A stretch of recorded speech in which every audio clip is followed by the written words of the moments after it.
Good evening, everybody. We'll adjourn the special Board of Education closed session and reconvene the special Board of Education open meeting at 7:04. Our Pledge of Allegiance will be led by Vice President Brian Wong. Will you all please rise? Please stand. Again, I pledge of allegiance to the flag of the United States of America and to the republic for which it stands, one nation, under God, indivisible, with liberty and justice for all. Prior to this meeting, we had a closed session and we took no reportable action. And Ms. Huff, do we have any public comments on this evening's special Board of Education meeting? There are none. Close that portion. We're going to move on to recognitions. Before we start this, I know I speak on behalf of the entire board when I say that we are very, very proud of our food service staff who have been, ever since the first day that we closed back on March the 13th, and school was no longer the same as it used to be. The folks in food service have done nothing but step up to the plate to make sure that the people in this community have had food. They even worked through their spring break. A very incredible group of people doing a wonderful service for the people in this community. Dr. Tarosian, would you like to give the presentation, please?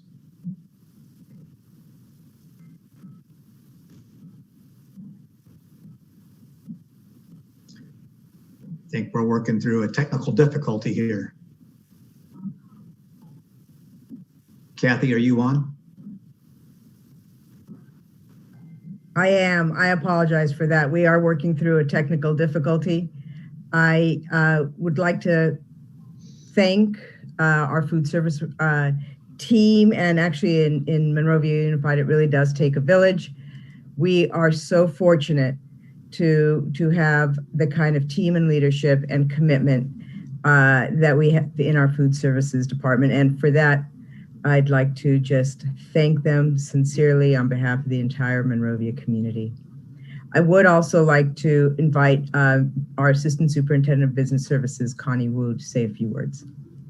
Thank you. Good evening, Board President Mr. Hammond, Superintendent Dr. Tarosian, Board of Education, cabinet members, staff, and communities. It is my honor and a privilege to lead a group of men and women who put our students' need above their own. Since school dismissal on March 16, due to the COVID-19 pandemic, our food service manager and food service workers has provided a total of 377,627 grab and go meals on a daily basis, except during the recent school closure due to the Bobcats fire. The food service department employees have demonstrated encouragement, dedication, and commitment to the students in our community during these unprecedented times. Together, they work as a team, supporting each other, and share the resources to reduce the cost. As a result, when the district closed the book for the 1920 school year, the team made a profit of $73,725. This is one of the most profitable years since I have been in the district. While other school districts, their program lost money in the 1920 school years. So next slide, please.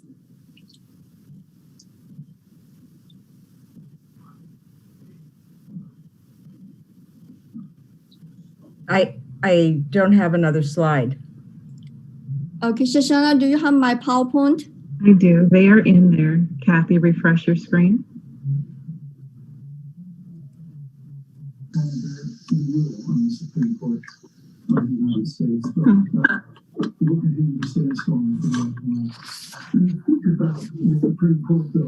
So why Shoshana pulled the slide, I just want to share with our staff, and we have a district employee at the food service department, Alex Playa, Loris Martinez. They are supporting all our school side cafeteria manager The cafeteria manager leading by our high school production kitchen manager, Alicia Escobar, and her teams, and with our middle school cafeteria manager, Richard Temes, our Santa Fe cafeteria manager, Mele Romas.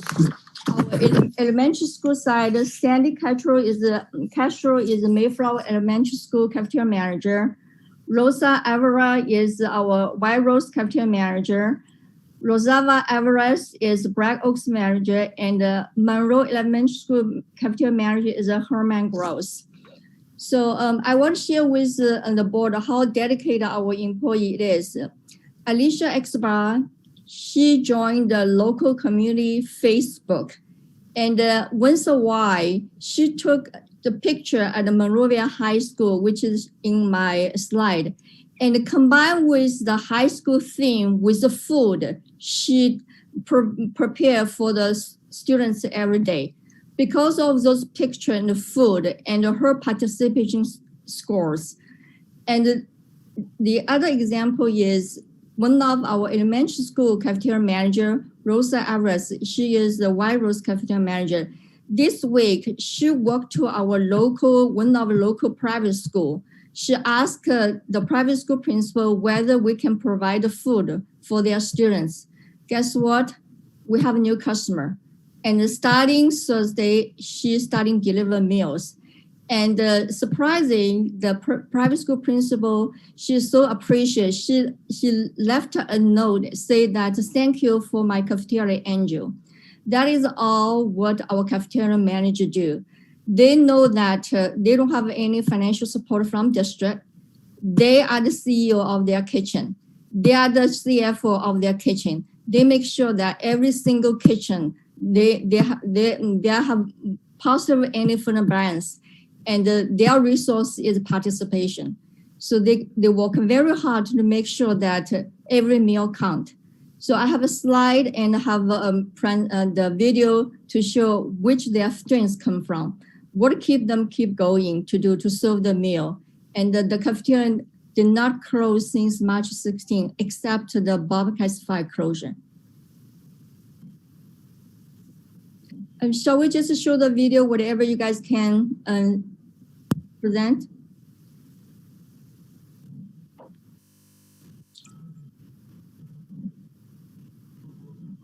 My name is Richard Temes. This is my 21st year with the district, and I'm the food service manager at Clifton Middle School. My name is Alicia Escobar. I am a production center manager at Monrovia High School, and I'm been here for 16 years in the district. Hi, my name is Alex Pelayo. I'm the food services assistant for Monrovia Schools. I work at the administration building, and I've been with the district for 23 years. When I see the community every day, there's that sense of happiness, and the relationship that we have together, it's amazing. They're happy to see us. We have that sense, that connection with the community. They're thankful for us. They want to donate if they can. I get phone calls and emails practically daily, which I in turn let our managers know, let our staff know that they're continuing to do a great job, and everyone's appreciative. Many times these are the only meals that the kids get, so we are happy to be able to do that for the community during this pandemic. My family gave me a lot of strength and my sense of duty to the community. It was like, it's an honor, a privilege to work during this time to help families, because food can be scarce. Knowing that there's a purpose for going to work every day. Parents are relying on that. They're coming to us first thing in the morning to get those food so they can get the kids fed before they start their classes. So that to me is really important. We are there on time every single day. My strength comes from our team. All of our managers are amazing. They are gung-ho and ready to go every morning to serve meals to the community. We also offer a special service where some parents may not be able to come during our serving times, so they are able to make appointments to come and get meals at a different time. And I'm very happy to be able to provide that for the community.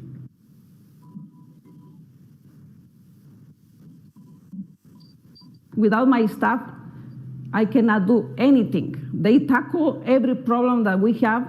I want to thank Rosalba Alvarez, Esmeralda Corrales, Nancy Hernandez, Hilda Roque, Tommy Rios, and Rosa Manriquez.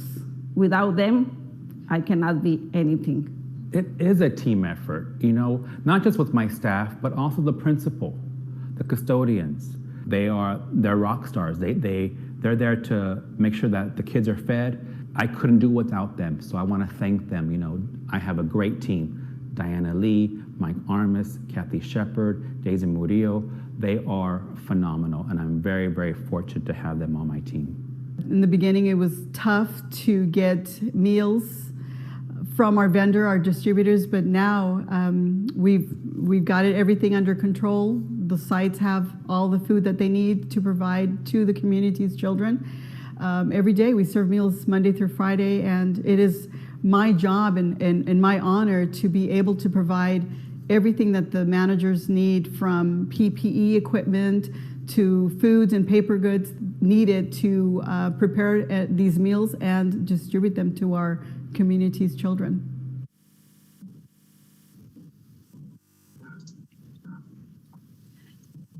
And that is end our presentation. And I want to take this opportunity and thank our board and our superintendent.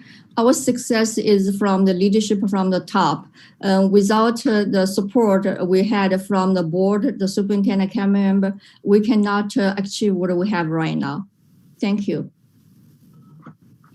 Thank you, Connie. And please give our thanks to not only the folks that were in the video, who are awesome people, but everybody who works behind the scenes in every one of those kitchens, making sure that our students are being fed.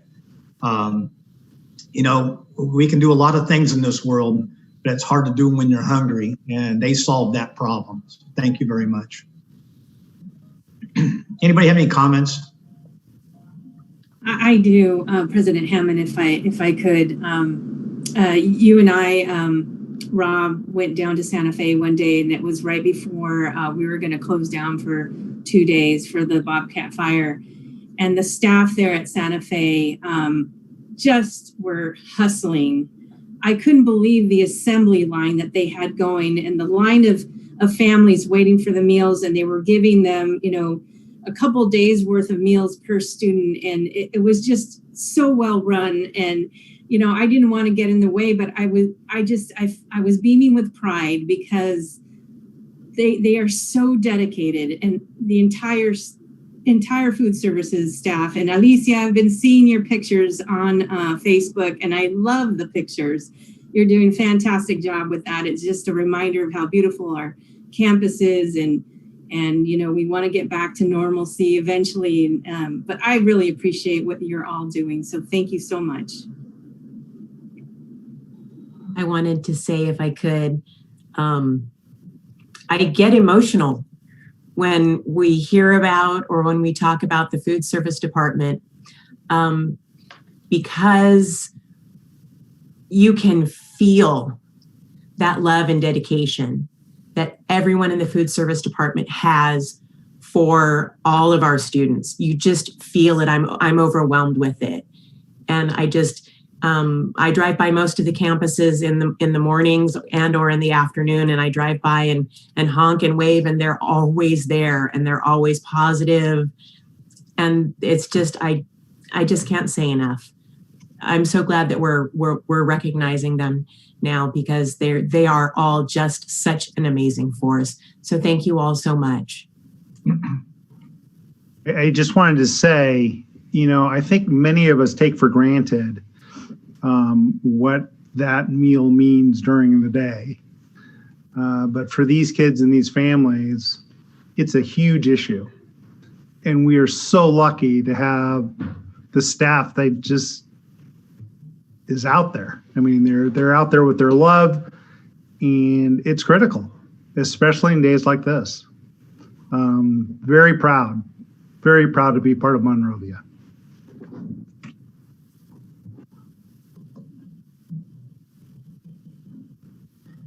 Well, if you guys are okay with it, what I like to do, instead of going into an informational, which is why we're having the meeting tonight for distant learning, I'd like to move up an action item, item number G, and take that matter up right now. It seems like it's fitting to do it right at this particular time.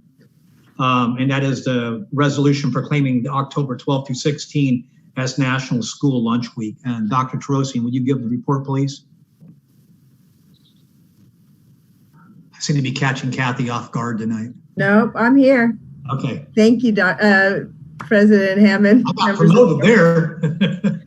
Congratulations on your new degree. Welcome to the world of doctors who are not capable of helping anybody medically. I am happy, and I will defer to Ms. Wu on this as well, but proclaiming October 12th through 16th as a National School Lunch Week. Our team does a phenomenal job in providing support and services to our students at a very difficult time, and frankly to parents as well. And whatever we can do to assist in that process, we are just so happy to do. And with that, I will turn it over to Ms. Wu. Thank you, Dr. Tarosian. The National Food Service Meal Program has been exist for over a decade. And the policy was established by Congress back to 1946. Currently in California, over the 100,000 school district, including the schools under the district, we provide 4.9 billion with billions lunches each year. And in addition to lunch, we also provide breakfast. So 2.5 billion with breakfast served over the 90,000 California public schools. So in Monrovia, our food service program have 4 specific programs. One is National School Lunch Program, Federal School Breakfast Program, Child and Adult Care Food Program, and a Community Eligibility Provision Meal Program. So in 1920 school year, although we have challenges with the pandemic and the meal participation decrease compared with normal school year, we still serve 218,248 breakfast, 388,639 lunches, 41,779 suppers, and 59,316 snacks. So our meals offer nutritious balance and the low cost and the free breakfast and the lunches for our students in the community every single day.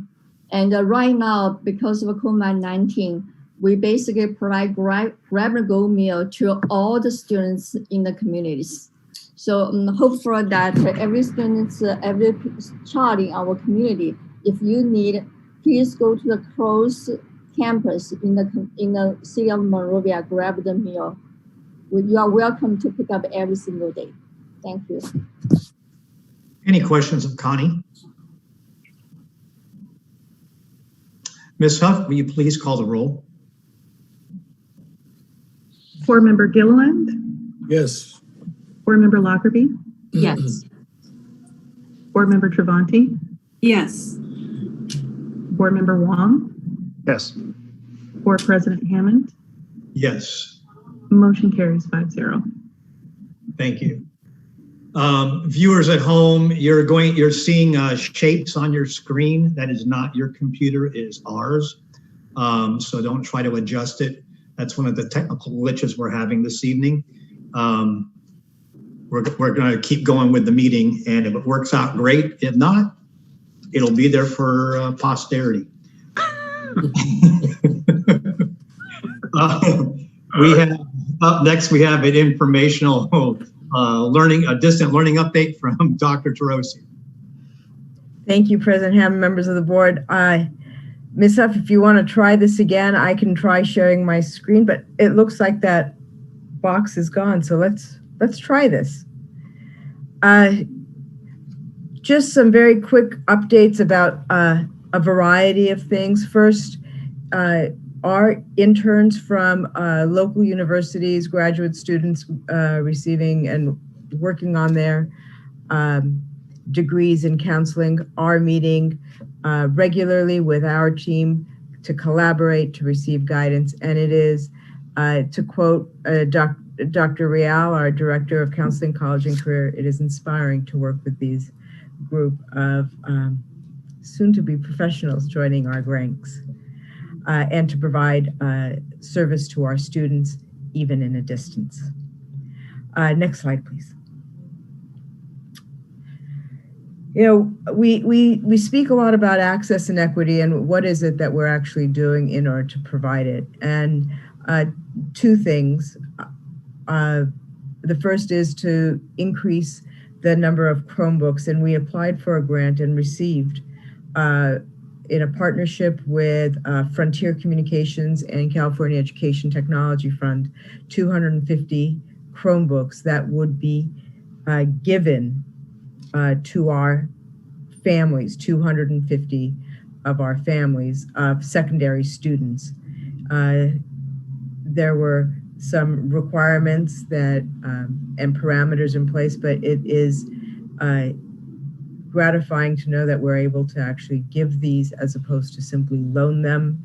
For many of these families, these are now devices they will have in the home where they may not have had it prior to.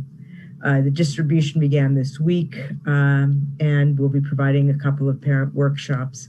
Many, many thanks to the secondary principals, as well as to Nancy Kemp and Tom Traeger, who have been boots on the ground, making sure that this works. Additionally, our learning pods, we have our first, our parent orientation evening this evening. Tom McFadden and Patrick Garcia and a host of administrators have been working on developing the plans in order to open learning pods. We'll create a training for our staff members, identify the pod assignments, and begin the registration and attendance process. Our start date we have identified as October 14th. That is the date we would like to begin, and that is a week from today. Next slide, please. Waiver. Now, last week, the LA County Department of Public Health, in conjunction with the Board of Supervisors, identified that they would now begin reviewing waivers for grades TK through second. And so those waiver requirements, though, I wanted to just take a moment to review here and identify where we are in the process, because the requirements are in place in order to make sure that all safety precautions are ensured and established and protocols are implemented. And so we have been on this journey in parallel to the waiver requirement opportunity.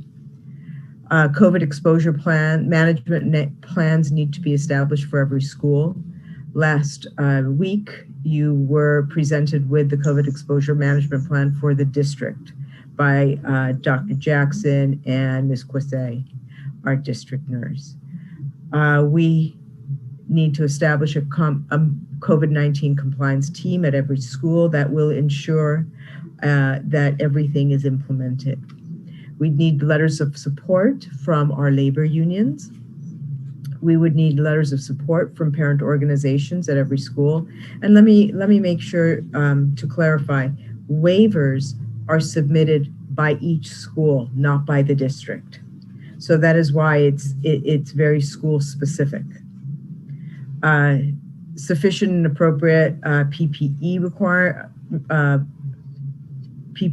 for all teachers and staff, and a protocol for surveillance testing, so that should there be any kind of exposure, we have a plan in place. Next slide, please. The reopening protocols also require that 5 areas are addressed, that there is a COVID-19 containment response and control plan, that measures are in place to ensure all of those safety standards, that measures are in place to ensure that infection control is established, maximizing communication protocols and expectations, and measures to ensure equitable access to critical services, and in particular for our students with individualized education plans or 504s. Monrovia, we have begun some of these. We are establishing those plans, but we are not yet at the point where we can submit a waiver. Next slide, please. Learning loss mitigation funds. A couple of weeks ago, Dr. Kaiser presented our overall structure with those 4 areas, main areas in which the funds, the learning loss mitigation funds, would be dedicated. Here are some of the areas in which we've already committed to pursuing. Certainly the social emotional learning lessons, the planning time in advance prior to the school year and through the month of August, additional training and support for our support staff, textbooks, new devices for certificated staff, audio systems. When we go into a hybrid model, we will likely need some sort of audio support in the classrooms with teachers having their masks on. We want to make sure that you can hear them. We've purchased many mobile hotspots in order to make sure that our families without internet access are supported. Headsets for students who may be in those learning pods, and to make sure that in a classroom of 12 students, while they may be 6 feet apart, sound travels. And in general, technology infrastructure, we are so dependent on our technology that we need to protect the server room. We need to protect and make sure that it is cool in there, to make sure that when there is a power outage, we have a generator backup, that there's the wiring in our district needs to be reconfigured. We are using old wiring and need to update it. A web filter and technology help desk. During our meeting next week, we'll provide you with not only what has been expended so far, but what we anticipate will be spent. And there will be dollar amounts next to each, so that you have a fuller understanding, and we are more forthcoming with all of that information. Next slide, please. Our next steps are to explore the establishment of specialized cohorts. I actually needed to update this. Apparently this is, we need to prioritize the specialized cohorts and identify how we will prioritize and initiate them. We will be using a lot of the work that has been done with the learning pods, but our specialized cohorts are a little further down the road than simply exploring. We will be prioritizing and planning for them to begin as well. Our school-specific COVID exposure management plans need to be initiated, and we need to continue to update appropriate board policies and resume our work on the hybrid learning plan. I believe that concludes this report. Any questions of Dr. Terosian? Yes, if parents are interested in the pods, who should they contact at this point in time? They should contact their site principal, who would at that point contact Mr. McFadden, who is overseeing the process. As it pertains to the waivers, do you anticipate us filing for a waiver anytime soon? I have not yet begun to identify how long it will take for each school to identify their and establish their teams or finalize their management plans. Our first goal right now is to get our learning pods, off the ground and our specialized cohorts in place. And so we're moving methodically through this process.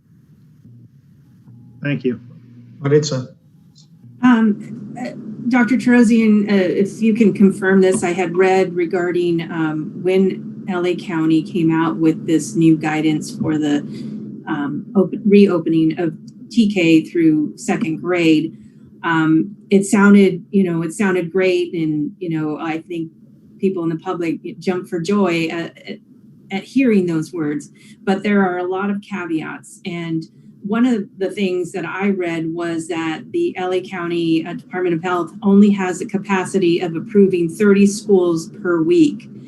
When you think about all the elementary schools that are in LA County, I don't want to give our community false hope that this is going to roll out quickly, because we're going to, even when we get to that point to submit the waivers, we're going to be in line with a lot of different elementaries waiting for that approval.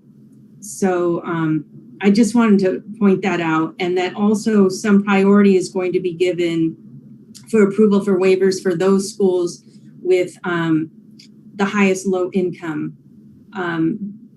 Have you heard anything like that, Dr. Terosian? That is exactly what I've heard, Ms. Travanti. Working with Travanti, those caveats are absolutely in place. They have a capacity of 30, and there will be additional weight provided to those districts with higher levels of free and reduced lunch applications. Okay, thank you. I have two questions. The first one is following up with the waiver, following up from Mr. Wong and Ms. Travanti. I want to be clear about my understanding about the waiver. I understand that the waiver can only be approved if all of those things were received. Some of the letters from the parents, or the parent organization, the letters from the unions. Is that correct? It cannot be submitted or approved without that? You're correct, Board Member Lockerbie. All of those are required to be submitted with the waiver application, a letter of support. So you said that you have done some things and not done some things. I'm wondering, when you do proceed with this, how you are going to proceed. Are you going to proceed with the assumption that you are going to get these letters of support, or are you going to search for those first before you do any other coordination on that? We will certainly begin to engage in the discussion with our labor unions to make sure that they would be supportive once we did open. To open without the full support of everybody in place would be very challenging. Of course, and I don't want work to be expended if we don't get that in the first place. My second question was about equity, and one of your first slides was about the equity, and the distribution of Chromebooks district-wide and devices and connectivity has been a laudable first step. As a parent, I'm actually experiencing some difficulties with distance learning, which is to be expected. This is new for all of us. And in terms of equity, I'm wondering, are you seeing issues, and especially issues that might be associated, that might be deemed equity issues? Absolutely. It's been said more than once that this pandemic has brought to the surface so many of the inequities within our communities.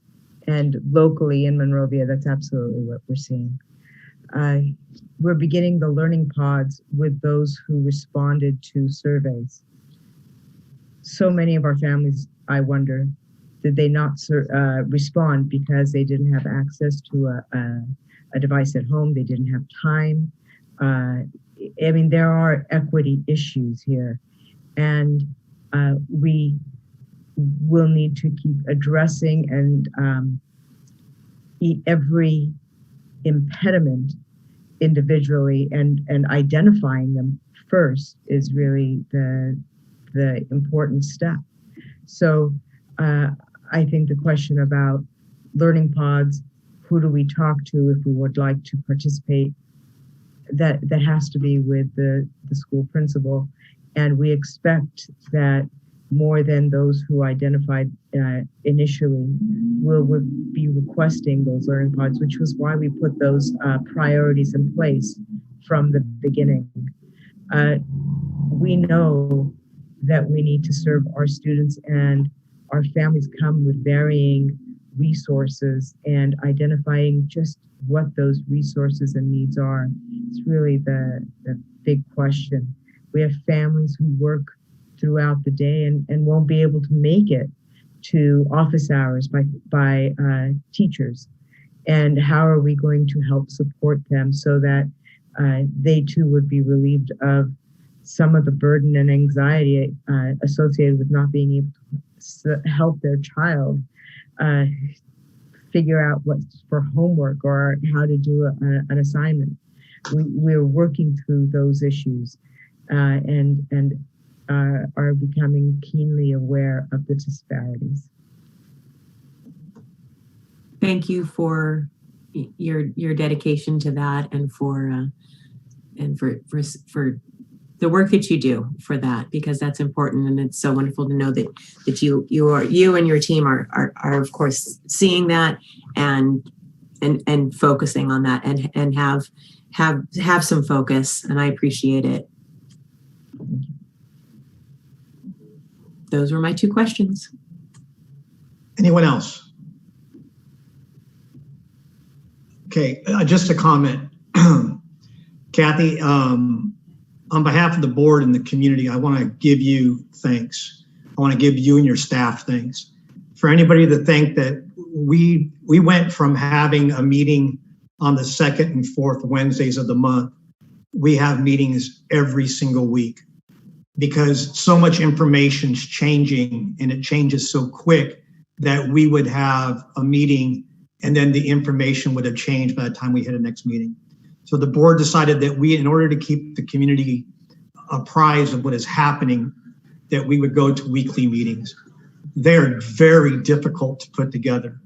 It's not like you have an abundance of staff that just sits there waiting for something to do and, oh good, we get to do a meeting now. And the reason I bring it up tonight, there's a couple of glitches going on with the technology, but the work was done prior to that to get the information to the board to make it available to the community. And I'd be remiss if I did not acknowledge the fact that this is a tremendous amount of work that we put onto our staff at the district to produce a meeting once a week. We're going to continue to do it. And I know that you will continue to do the job that you have done, which is nothing less stellar. But we'll continue this for as long as it takes while we're going through this, so that our parents will have the best information possible. You can go right to the source and get it as accurate and as current as possible. And on behalf of the board, I'd like to thank you very much for doing this. Appreciate it. Thank you. And it is a great team. Monrovia is fortunate to have it. I do not disagree. Up next, we'll take up the matter of the pilot California, and I'm assuming it's Dr. Tarosian with the staff report, or is it going to be Charles? It will be Mr. Puvakin with a report on California IT and Education Program. It's a pilot program that we believe would be helpful to our schools and our district as we rely more and more on technology. And with that, I'll turn it over to Mr. Puvakin. Hello, just to make sure, do you guys see me? I do. Okay, just making sure. Okay, Good evening, President Hammond, board members, cabinet, members of the community. The Board of Education is requested to approve a contract with SITE, California IT and Education. SITE is a non-for-profit professional membership organization supporting IT professionals working in schools. What CASBO, the California Association of School Board Officials, is for the business department, SITE is for IT. SITE developed the California Student Privacy Alliance, CSPA. It is a partnership with the SDPC, Student Data Privacy Consortium. Data privacy is important to us. The vendors that we work with, they do have student data privacy in place. They are, however, typically identified by the vendor. SITE has joined this consortium on behalf of school districts in the state of California so that we can have a statewide agreement that districts can use to ensure that the vendor is aware of and complies with the California student data privacy laws in a uniform manner. This agreement is called the CSDPA, California Student Data Privacy Agreement. Now, if you don't mind, just take a little bit of a deep breath, because I know we're going into a little bit of what the IT world is. We call it alphabet soup. The CSDPA, California Student Data Privacy Agreement, includes things like FERPA, Family Educational Rights and Privacy Act, PPRA, Protection of People Rights Amendments, COPPA, COPPA, Children's Online Privacy Protection Act, SOPIPA, SOPIPA, Student Online Personal Information Protection Act, and AB 1584, which is a California specific law that requires school districts for the access, use, and management of data for student data protection in California. And we call that alphabet soup. and what is here tonight is for the Board of Education to approve a 1-year contract to SITE in the amount of $3,000 so that they can work with our vendors to enter into this CSDPA agreement so that our district can participate in this pool of resources. We also have here Libby Garrett, Resource Program Specialist from SITE. She is available to also answer questions that you may have about this agreement or the California Student Data Privacy Agreement that they're going to be working with vendors to sign. Anyone have any questions? Brian. Thanks, Charles. And you're right, and I totally got lost in all of that, the jumble of acronyms. Can you take a stab at just giving a quick 2-sentence overview of why are we hiring them, and what are they going to do for us? That's it. We are hiring them because they are going to be working with our vendors for the next year to get them to sign a California Student Data Privacy Agreement, a uniform agreement that's not vendor specific. And this agreement basically is going to ask these vendors to comply with all the acts, protection acts, privacy acts that are out there that we are trying to comply with. Okay, so when you say our vendors, you mean the vendors to the technology department or all of the vendors that come to the district? All the vendors that have a technology component. So for example, recently when I took the Aries for renewal, I did have this slid into the board agenda. So it could be, it would be Aries, it would be Parent Square. It would also be our curriculum providers as well, such as HMH, iReady, McGraw-Hill. So any vendor basically that will be handling some sort of student data, like a first name, last name, email address, for the purpose of they minimally need some access so that they can provide service to our staff and students. Okay, so their purpose is to draft a uniform agreement that all of our vendors will use when they're dealing with us. Is that correct? That is correct. There actually is already a template that they will be working with. and they're going to be working with all our vendors to sign that template. And if there's any sort of variation, then they will be working with us on that as well. If a vendor, for example, does not want to use that template, and would like to make an amendment to that template. And what happens, what is the district's liability, if any, if any of our vendors refuse to sign this agreement? Well, if possible, I think I would like Libby to answer that question on what they will be trying to do to work with the vendor on that, if that's possible. Sure. Hello, good evening. My name is Libby Garrett. I'm the Resource Program Specialist with SITE. Thank you for having me. So in a very simple nutshell, if I can, the CSPA, the California Student Privacy Alliance, has been working since 2014-15, and we have a database that all of these documents are shared on a national database. And it is free and publicly searchable. So it gives you guys some transparency with your community and stakeholders as to what your vetting process is to ensure that all of the vendors who you guys are working with and sharing student data to provide a service are not only complying with the state laws, but in the event of a data breach, what are the responsibilities on both sides and what has to happen. And so that's what this contract puts into place. And so it's typically school districts are having to spend a lot of time and money to vet individual contracts that the vendors prepare.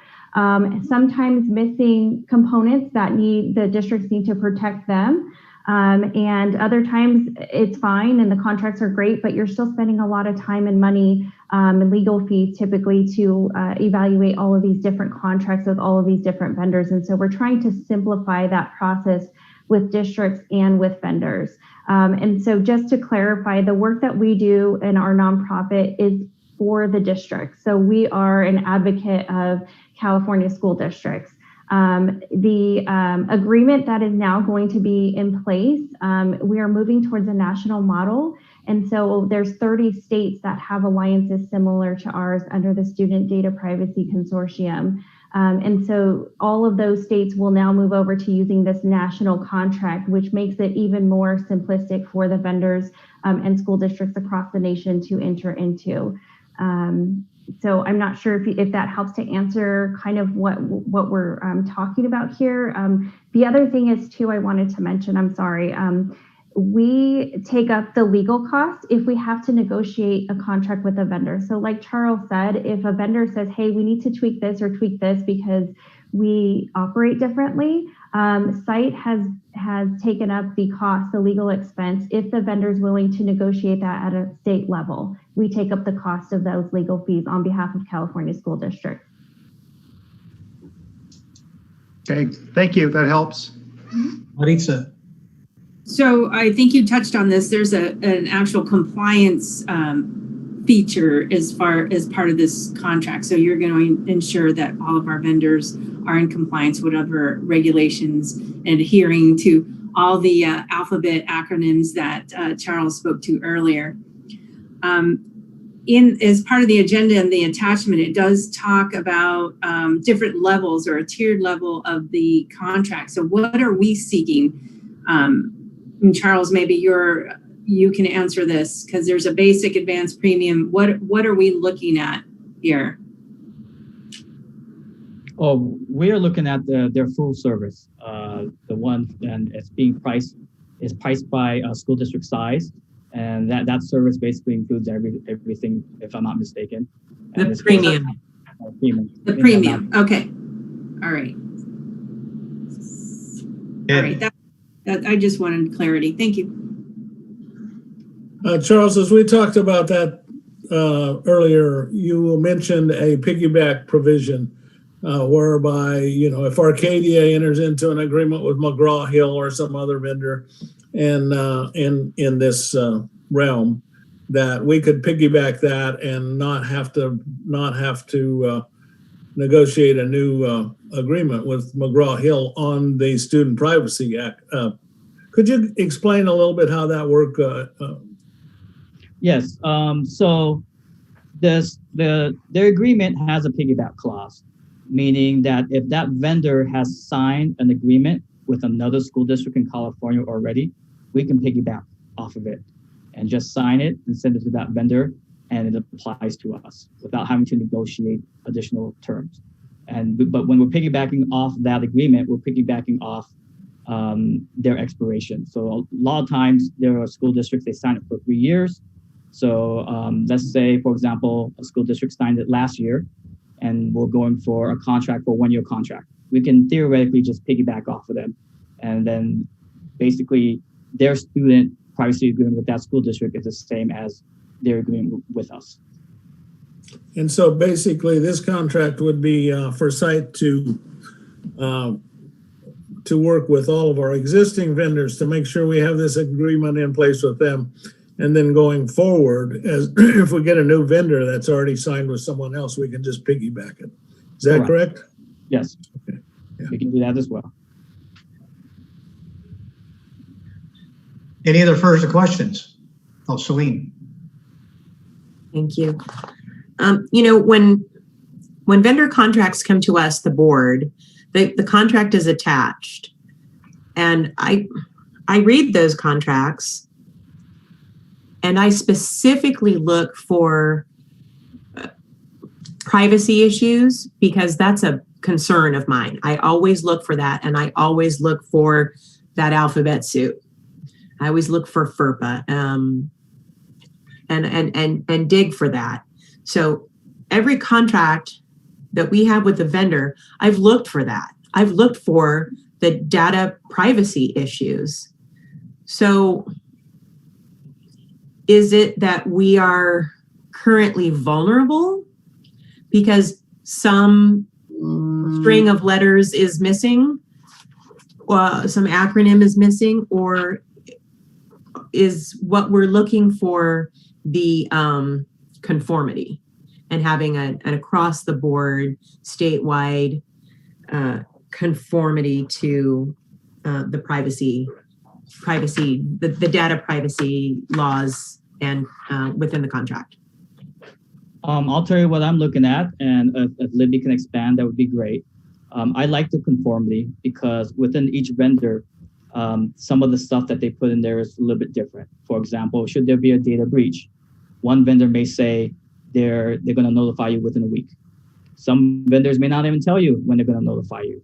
So this uniform agreement, we're telling the vendors if there's a data breach, they have 48 hours to notify us. So we can notify our community or take appropriate action.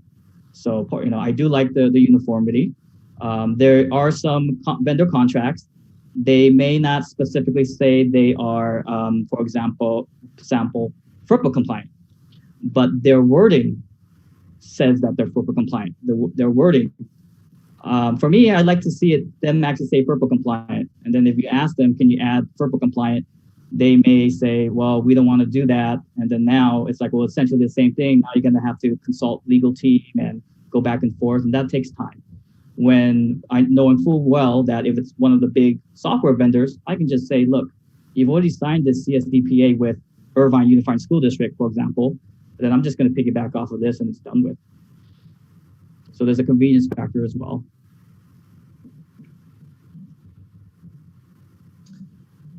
Any other questions or comments?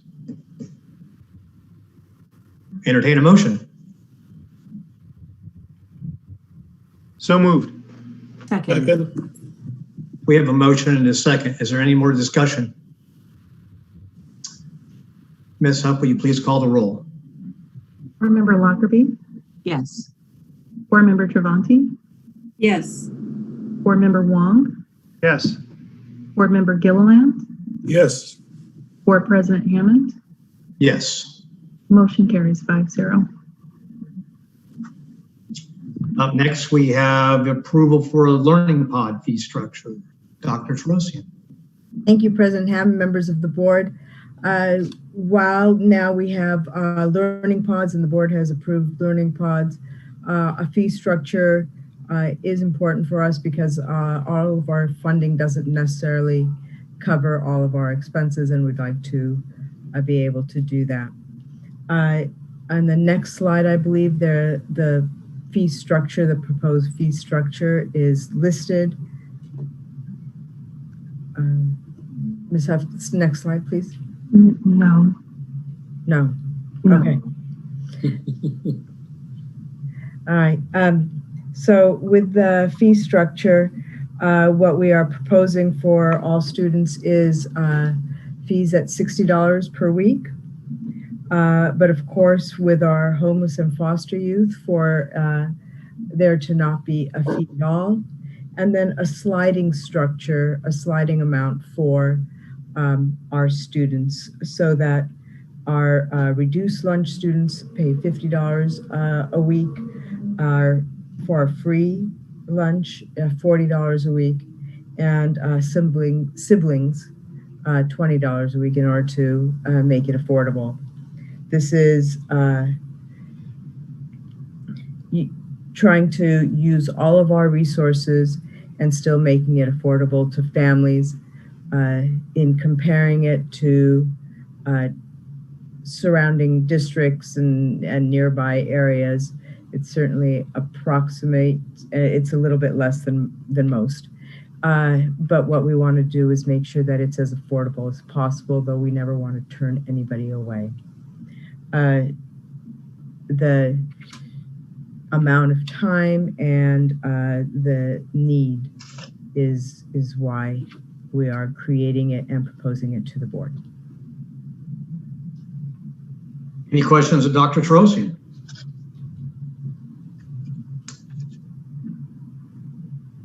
Real quick, this is, we all know this is a trial, and we know, let me rephrase that, it's not a trial. We're moving forward with this, but we don't know how long it's going to last. Obviously, as long as we need it is our hope, right? And so we know that these fees, I just want to make sure that these are going to be the fees for the first semester. And then if we have to go longer into the second semester, we may have to revisit the fee schedule based on where things are at. Is that correct? That would be my recommendation, yes, Mr. Wong. Perfect. So I just want to make sure that our approval for this fee structure is for this first semester only, and that we'll revisit it before we reinstate it for the second semester, or if we modify it for a hybrid program. Hopefully we're going to get kids back to school at some point in time here. But I just want to make sure that's clear. That's all I got. Any other comments or questions? Entertain a motion. So moved. Can you clarify the motion? Is it the approval of Learning Pod fee structure, or is it the approval of Learning Pod fee structure for this semester? Yes, that's exactly it, Ms. Lockerbie. It is the fee structure for Learning Pods through this semester, and then we will revisit for the second semester. I'll second that. We have a motion and a second. Any further discussion? Let me please have a vote. Board Member Travanti? Yes. Board Member Wong? Yes. Board Member Gilliland? Yes. Board Member Lockerbie? Yes. Board President Hammond? Yes. Motion carries 5-0. Okay. Good meeting.